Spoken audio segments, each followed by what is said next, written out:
देखिए हर खबर यहीं पर। सब्सक्राइब कीजिए TV9 भारतवर्ष। तो ईरान के राष्ट्रपति रूहानी का जिगरी यार, सीरिया के प्रेसिडेंट बशर अल असद का खासम खास, chief of Hezbollah Sayyed Hassan Nasrallah, इसी शख्स को इजराइल के एक बड़े अखबार ने बेरूत ब्लास्ट का सबसे बड़ा मास्टरमाइंड बताया है। जानते हैं क्यों? क्योंकि बीते कई दशकों से अगर लेबनान धधक रहा है, खाड़ी सुलग रही है, तो इसके लिए कोई और नहीं बल्कि लेबनान का संगठन गुरिल्ला ही जिम्मेदार है। क्योंकि सैयद हसन नसरुल्लाह के टारगेट पर सिर्फ अमेरिका और इजराइल ही नहीं बल्कि वो गल्फ के कई मुस्लिम देशों से भी कट्टर दुश्मनी रखता है। आखिर कैसे हिजबुल्लाह की सिक्का लेबनान में नहीं बल्कि पूरे गल्फ में चलता है? कैसे ये अपने दुश्मनों से निपटने के लिए मिडिल ईस्ट की गुरिल्ला आर्मी को तैयार करता है? आखिर क्या है लेबनान में हिजबुल्लाह की बर्थ हिस्ट्री? आप खुद देखिए। सैयद हसन नसरुल्लाह, हिजबुल्लाह के इस लीडर को बगदादी और लादीन से भी ज्यादा खूंखार माना जाता है। भले ही यूरोपीय देशों और सुपर पावर अमेरिका ने हिजबुल्लाह को आतंकी संगठन घोषित कर रखा, लेकिन खाड़ी में लेबनान के हिजबुल्लाह संगठन की जबरदस्त धाक है, क्योंकि संगठन को एक खास मुस्लिम देशों का समर्थन है, जिसमें सबसे पहला नाम है ईरान का और दूसरा सीरिया का।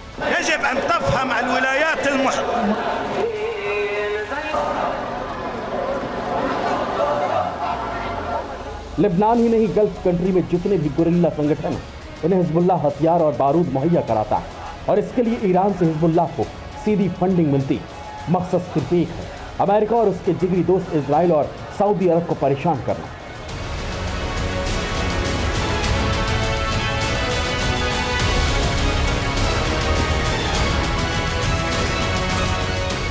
लेकिन बड़ा सवाल यह है कि लेबनान में अचानक हिजबुल्लाह का कद इतना बड़ा कैसे हो गया?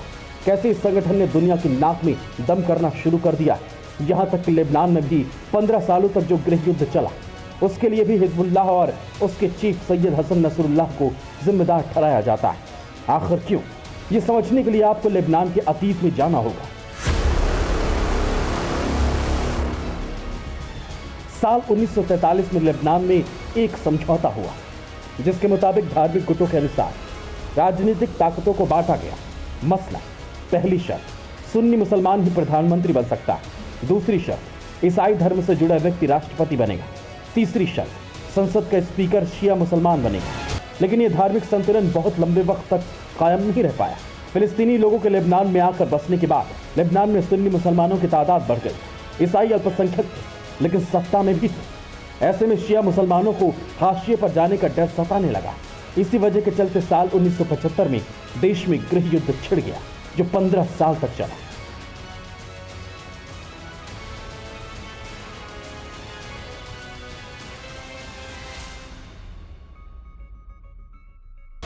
इसी तनाव के बीच इजराइल ने 1978 में लेबनान के दक्षिणी हिस्से पर कब्जा कर लिया।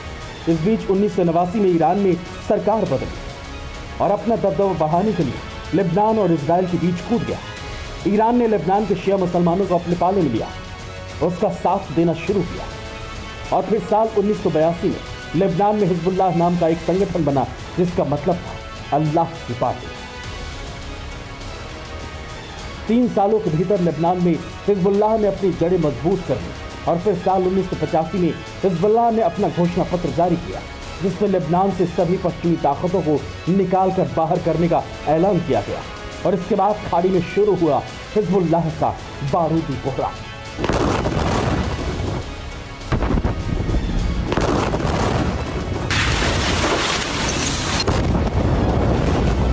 हिजबुल्लाह ने फ्रांस और अमेरिका के सैनिकों और दूतावास पर कई हमले किए, क्योंकि अपने घोषणा पत्र में हिजबुल्लाह ने अमेरिका और सोवियत संघ दोनों को अपना सबसे बड़ा दुश्मन घोषित किया। साथ ही इस घोषणा पत्र में इजराइल की तबाही और ईरान के सर्वोच्च नेता की ओर वफादारी की बात भी कही गई।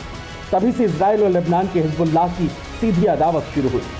इस बार हिजबुल्लाह इजराइल पर अटैक की तैयारी में था, लेकिन उसका दांव उल्टा पड़ गया, और जिसके चलते लेबनान का बेरूत शहर धमाके से दहल उठा।